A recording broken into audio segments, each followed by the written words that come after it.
The cold, desolate world of Zeta-9 was never meant to be a battleground. It was a quiet, insignificant outpost at the edge of human-controlled space, home to a small research station and a skeleton crew of soldiers and engineers.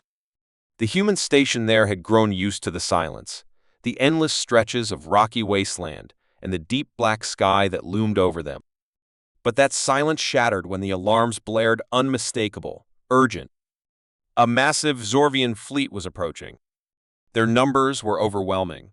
There was no escape, no reinforcements, no hope. Yet, even in the face of certain death, Captain Elias Carter stood tall, his eyes burning with defiance as he looked at the incoming warships on the radar. The Exorvians were ruthless conquerors, their empire built on crushing weaker species under the weight of their numbers. They did not believe in strategy when raw power could win battles. Against them, the human outpost had only a handful of soldiers, outdated defense turrets, and a single corvette that barely qualified as a warship. But surrender was not an option. Carter turned to his team, a mix of wary engineers and hardened Marines, and spoke with calm determination. "We fight," he said, his voice unwavering. "We hit them harder than they expect, and we show them why humans never go down easy." There was no time for fear, no time for doubt. The only thing they could do was prepare for the battle of their lives. As the Exorvian fleet descended, the ground trembled under the roar of their war engines. Their ships blotted out the sky, casting massive shadows over the outposts. The enemy was confident, broadcasting their demands for surrender, but the humans ignored them. Instead, they moved swiftly, setting traps, fortifying weak points, and positioning themselves for the inevitable fight. The first wave of Zorvian dropships came in fast, but the humans were ready. Carter had stationed snipers on the rocky cliffs overlooking the landing zone, and as soon as the first enemy troops disembarked, precision shots tore through their ranks. Explosions followed as hidden charges detonated, turning the battlefield into a chaotic inferno. The Exorvians, expecting an easy conquest, found themselves in a nightmare. But they kept coming. The next wave arrived in greater numbers, their reptilian soldiers advancing relentlessly, their sheer force threatening to overwhelm the defenders. The humans fell back strategically, drawing the enemy into narrow corridors where ambushes awaited. Every hallway became a kill zone, every bunker a fortress. The engineers rigged mining equipment to fire deadly bursts of plasma, while the Marines fought with terrifying efficiency, moving as one unit, covering each other with perfect coordination. The Exorvians couldn't understand it. How could such a small force resist so fiercely? Why did the humans not break under pressure? The battle raged on for hours, the sky above filled with fire and smoke. The Exorvians sent in more troops, wave after wave, but every inch they gained came at a cost. The humans fought like cornered wolves, striking with intelligence and brutality. Carter moved through the battlefield, directing his soldiers, never hesitating, never faltering. He knew their chances of survival were slim, but he also knew that as long as they kept fighting, they could make the enemy bleed. And they did. The rocky ground was littered with fallen Exorvians, their bodies piling up as the humans refused to give an inch without a fight. Then came the counterattack. The Exorvians had grown reckless, pushing too far, too fast, believing that brute force alone would break the humans. But Carter had anticipated this. The moment the enemy reached the heart of the outpost, the humans struck back with everything they had left. Plasma turrets erupted to life, cutting through enemy ranks. Explosives hidden beneath the surface tore apart entire squadrons. And then, in the chaos, the corvette, damaged but still operational, launched a desperate attack from above, raining down destruction on the Exorvian command units. The enemy's advance turned into a retreat, their confidence shattered. As the smoke cleared, the battlefield was a graveyard of metal and bodies. The Exorvians had underestimated humanity, and they had paid the price for it. The remaining invaders, realizing that victory was slipping away, pulled back to regroup. Carter, covered in dust and blood, watched them retreat with cold satisfaction. He knew they would return with even greater numbers. He knew the fight wasn't over. But for now, humanity had stood its ground. And as long as there was one human left standing, the battle would never be lost. The legend of Zeta-9 had just begun. The battlefield was silent for the first time in hours, but Captain Elias Carter knew it wouldn't last. Smoke rose from the wreckage of Zorvian dropships, their shattered remains scattered across the rocky terrain of Zeta-9. The ground was littered with the bodies of enemy soldiers, their reptilian forms twisted and burned. The first wave had been brutal, but the humans had survived. Barely. Inside the outpost, soldiers and engineers worked frantically, patching up wounds, reloading weapons, and repairing the battered defenses. The air smelled of scorched metal and blood, and exhaustion weighed heavy on every face, but no one spoke of surrender. They all knew the truth. The Exorvians would return, and this time they would come in even greater numbers. The question was no longer if the outpost would fall, but how long they could hold out before the inevitable. And yet, despite the overwhelming odds, no one backed down. Because this was humanity. And when outnumbered, humans fought harder. On the far side of the battlefield, the Exorvian War Council gathered in a secure command tent. Their leader, Warbringer Xethar, stood at the center, his scaled fists clenched in frustration. This was supposed to be an easy victory. The humans were few in number, their resources limited, their fleet non-existent. And yet, his warriors had suffered humiliating losses at their hands. He had seen it himself. These humans did not fight like prey. They did not break under pressure. If anything, they fought with even greater ferocity when they were cornered.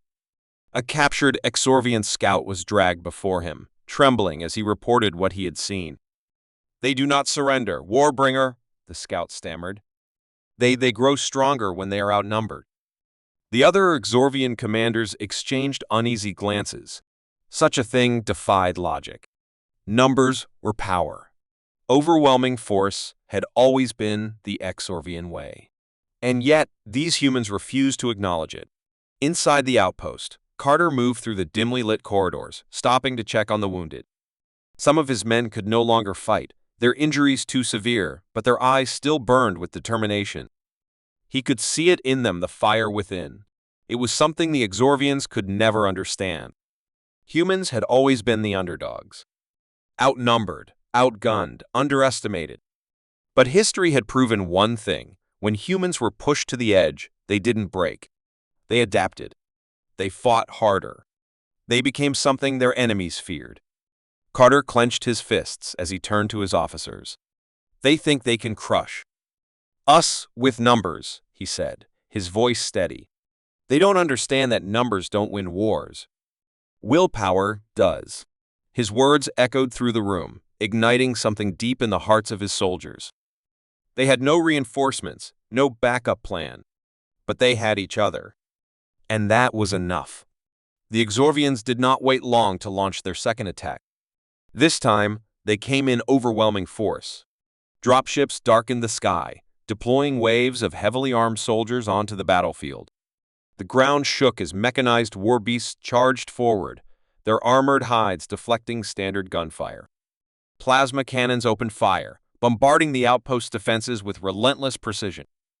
The Exorvians believed this would be the final blow, the one that broke the humans completely. But they were wrong. The humans had studied their enemies' movements, learned their weaknesses.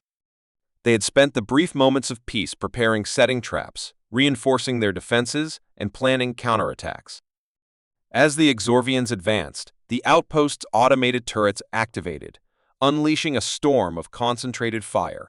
Hidden explosives detonated beneath the charging war beasts, tearing through their armored shells. Snipers, concealed in the rocky cliffs, picked off enemy officers with deadly accuracy, causing confusion in the ranks. Carter led from the front, his rifle blazing as he moved through the chaos. He didn't believe in fighting from the safety of a command room. If his men were willing to die on the battlefield, then so was he. His presence fueled them, kept them going even when the odds seemed impossible. He saw a young soldier pinned down behind cover, her ammo nearly depleted. Without hesitation, he sprinted across the open ground, sliding into position beside her, returning fire with precise shots that sent the enemy reeling. "You hold the line," he told her, reloading his weapon. "We don't back down. Not now. Not ever." The soldier nodded, her fear replaced by something stronger. The Exorvians, despite their sheer numbers, began to falter. Their war doctrine had never accounted for an enemy that fought back this hard. Their commanders barked orders, demanding that the humans be crushed, but their warriors hesitated. For the first time, they felt something unfamiliar creeping into their minds: doubt. Why were the humans still standing? Why had they not surrendered? The answer was terrifyingly simple. Humans never surrendered. They fought harder when outnumbered. They became more dangerous when pushed into a corner. The realization sent ripples of unease through the Exorvian ranks. Their greatest strength, their overwhelming numbers, was proving to be a weakness. The battle raged on, the ground turning into a war-torn wasteland of fire and destruction. The outpost was barely holding together, its walls cracked, its defenses strained. But the humans were still standing. The fire within them refused to die. Carter could see it in his soldiers' eyes, in the way they fought, in the way they refused to yield, even as the odds grew worse. The Exorvians had believed this would be an easy conquest, but they had made one fatal mistake. They had underestimated what it meant to fight against humanity. As the sun dipped below the horizon, casting an eerie glow over the battlefield, the Exorvian forces hesitated once more. Their casualties were mounting. Their confidence was shaken. And in that moment, Carter knew they had a chance. "We hold the line," he shouted, his voice carrying across the battlefield. "They think they've won. They think we'll break. Let's show them what humans are made of." A deafening roar erupted from his soldiers as they surged forward, pushing back against the tide of enemy forces. The Exorvians had expected an easy victory. Instead, they had awoken something far worse. The fire within humanity burned brighter than ever. And it was only the beginning. The cold void of space loomed over Outpost 46, a lone human station floating at the edge of the Sirius sector. It was never meant to be a battlefield. Built for deep space research and minor trade, it had minimal defenses and a skeleton crew of scientists, engineers, and a handful of Marines. But tonight, it would face the full force of the Exorvian Empire. Captain Daniel Reeves stood in the dimly lit control room, staring at the sensor screen that displayed the nightmare approaching them: 3 Exorvian warships, their crimson hulls reflecting the distant glow of the nearby star. He had heard the stories. The Exorvians didn't take prisoners. They didn't negotiate. They overwhelmed, conquered, and erased. And now, they were here for humanity's outpost, expecting an easy slaughter. But Reeves had no intention of giving them one. The crew had gathered in the operations bay, their faces a mix of fear and grim determination. There was no escaping this fight.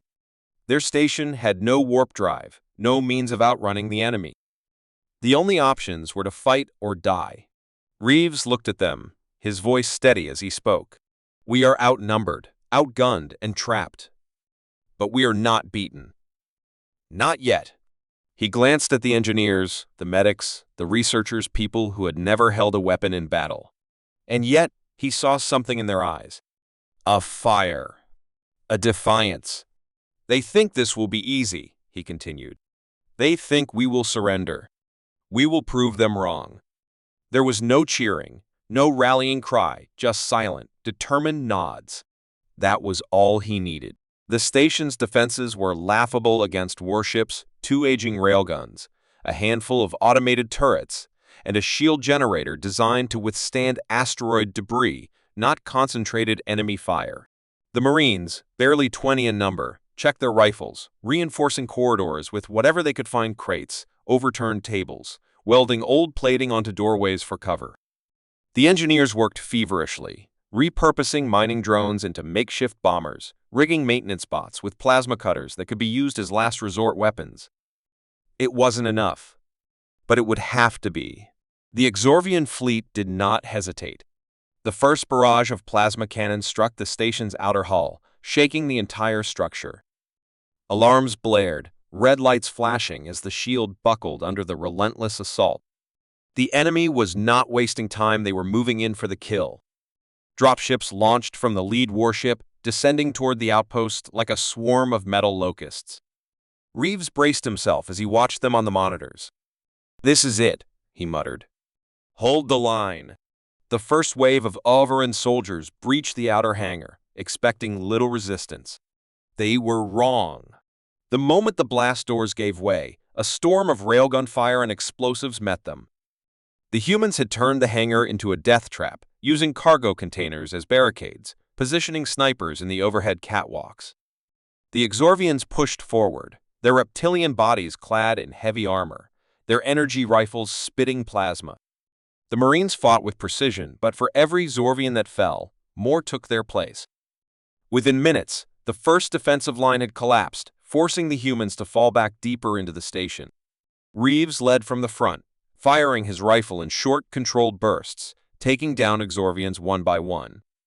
His mind worked fast, analyzing every loss, every breach, every corridor that was no longer defensible. The Exorvians were pressing forward, methodically sweeping through the station, pushing the humans further back. But they had underestimated one thing: human ingenuity.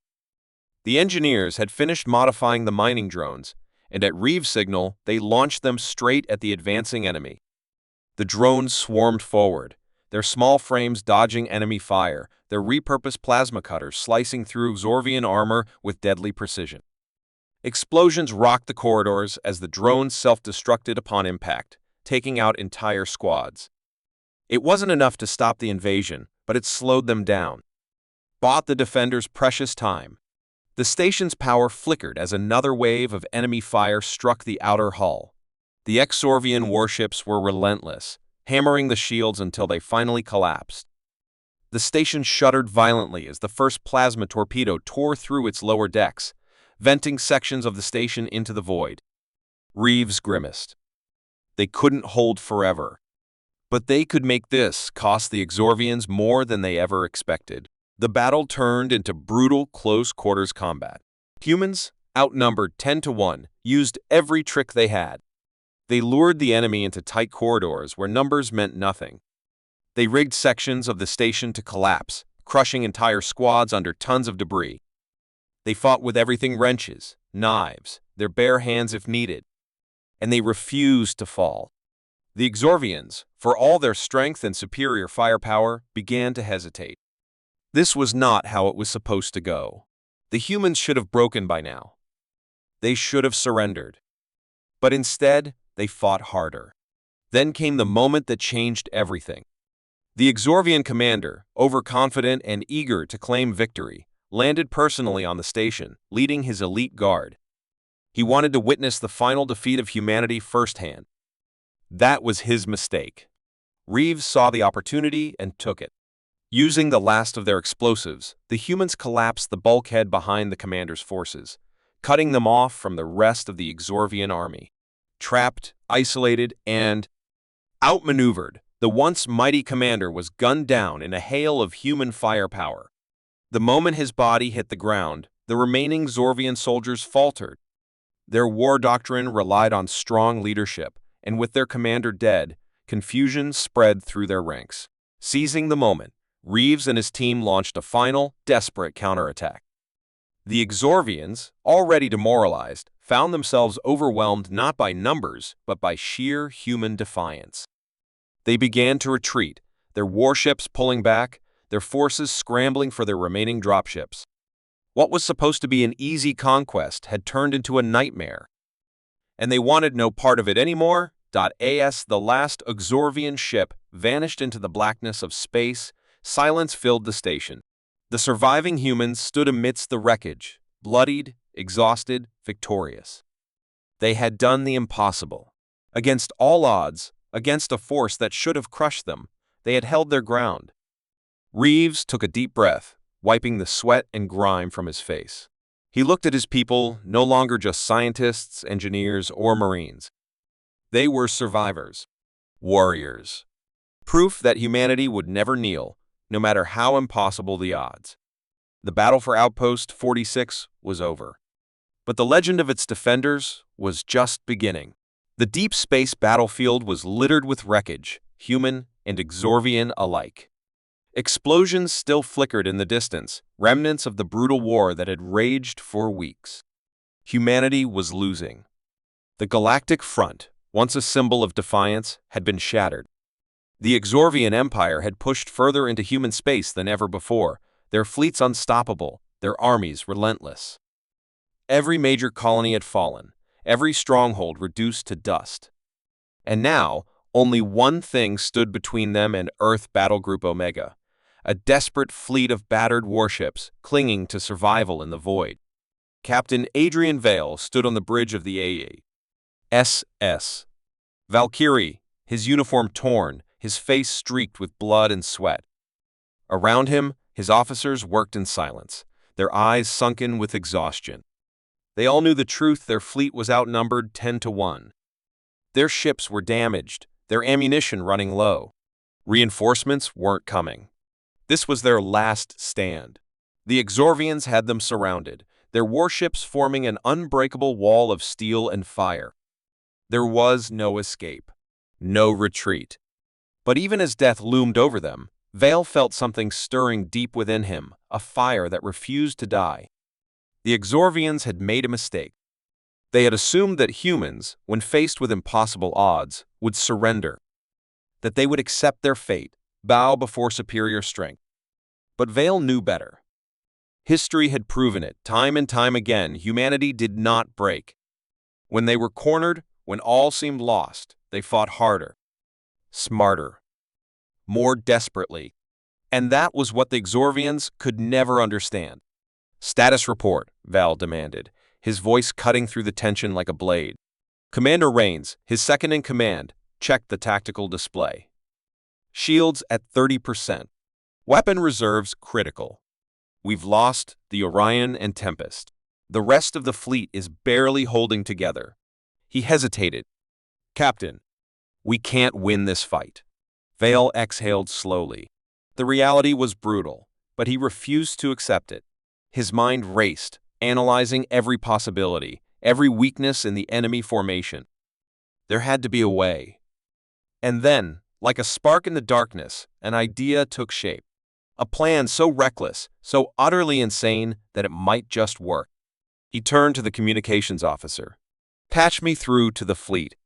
A second later, his voice echoed across every remaining human ship. "This is Captain Vale. We are the last line of defense.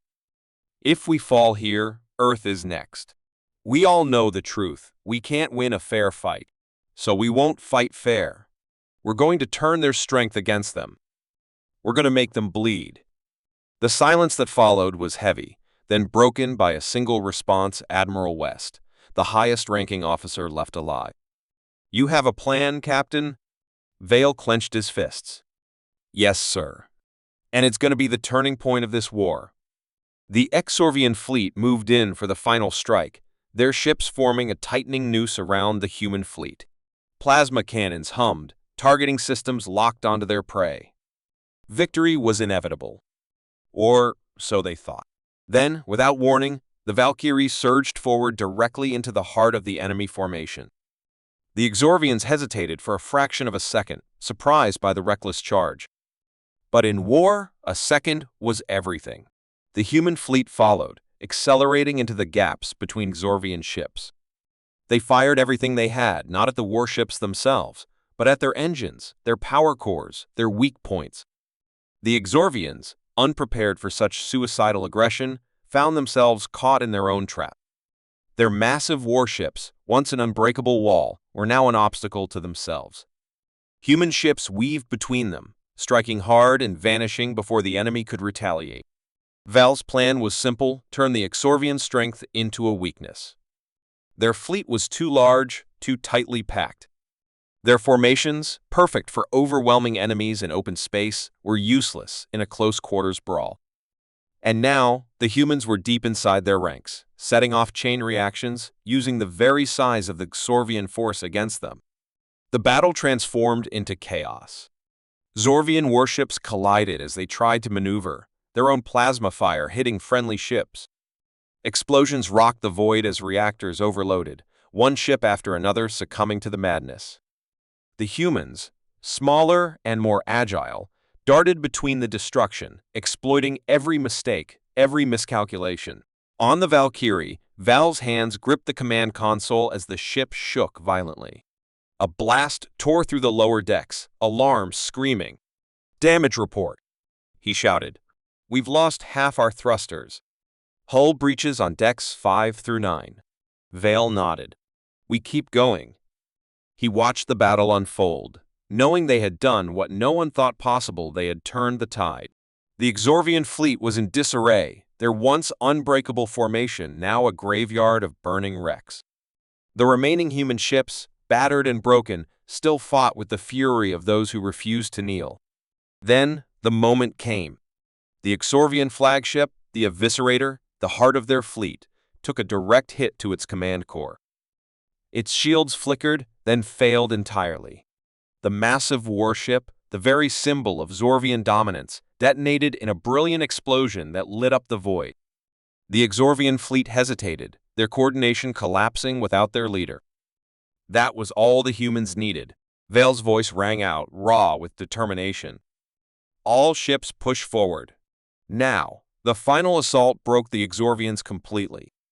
Their warships, no longer an unyielding force, began retreating, scattering like frightened beasts.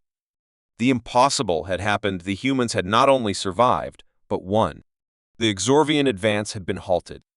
And for the first time in the war, the enemy was retreating. ASA, the remaining human ships regrouped. Vale let out a breath he didn't realize he had been holding. The cost had been high, too many ships lost, too many lives sacrificed. But they had done it. Against impossible odds, they had turned certain defeat into the beginning of something greater. The war wasn't over. But this was the turning point. The moment the Exorvians learned that humanity would not break. That they would fight, no matter the cost. And that when pushed to the edge, humans didn't surrender. They won. The war had raged for years, stretching across the endless void, consuming planets and civilizations. The Exorvian Empire, ruthless and merciless, had conquered every human colony in its path, leaving behind only ashes and despair. But there was one place, one battlefield that changed everything: the desolate, frozen world of Zeta-9. No one had expected it to be more than a footnote in history, just another nameless rock, swallowed by war. But what happened there became legend. The Exorvians had sent an entire invasion force to wipe out the last human resistance on Zeta-9. The battle was supposed to be over in hours. The human defenders were outnumbered 100 to 1, their weapons outdated, their supplies nearly gone. Surrender was inevitable. At least that's what the Exorvians believed. But they didn't understand what made humans different. They didn't know that when everything seemed lost, that was when humans fought the hardest. Captain Elias Voss, leader of the resistance, stood at the edge of a ruined outpost, his breath turning to mist in the freezing air. His soldiers, barely 100 left, huddled behind makeshift barricades, their eyes filled with exhaustion but burning with defiance. They all knew what was coming. The Exorvians would strike soon, overwhelming them with sheer numbers. There would be no reinforcements, no last-minute rescue. This was their final stand. The enemy fleet descended from the storm-filled sky, black warships cutting through the clouds like jagged shadows. Dropships roared down, shaking the icy ground as they landed. Thousands of Zorvian soldiers poured out, their glowing eyes scanning the ruins, weapons humming with deadly energy. The air was thick with the sound of approaching doom. Voss clenched his fists. He had no illusions about survival. But if they were going to die, they would make the enemy bleed for every inch of ground. He turned to his second-in-command, Lieutenant Rourke, who was checking their last remaining explosives. "We make our stand here," Voss said, his voice steady. "No retreat, no surrender." Rourke gave a grim nod. They won't forget this battle. The first wave of Zorvians advanced, their heavy boots crunching through the snow. Plasma fire erupted, cutting through the ruins, tearing apart steel and stone. The humans waited, hearts pounding, fingers tightening on triggers. Then, just as the enemy crossed the first barricade, Voss raised his rifle and fired the first shot. The battlefield exploded into chaos. The defenders unleashed everything they had, bullets and energy blasts lighting up the night. Zorvian soldiers fell, their armored bodies crashing into the snow, but more kept coming, relentless and unyielding. The resistance fighters moved like ghosts through the ruins, striking fast, disappearing before the enemy could retaliate. They had no numbers, no advanced weapons, but they had the will to fight. And that was something the Exorvians had never faced before. Hours passed, but the defenders still held. Smoke filled the air, turning the battlefield into a hellish nightmare. Voss fought with everything he had, his rifle overheating, his body screaming in pain. His men fell one by one, but they did not break. They fought with a fury that defied logic, as if death itself was not enough to stop them. Then, the final assault came. The Exorvians brought out their war machines massive. The ground shook as they advanced, their weapons locking onto the last human positions.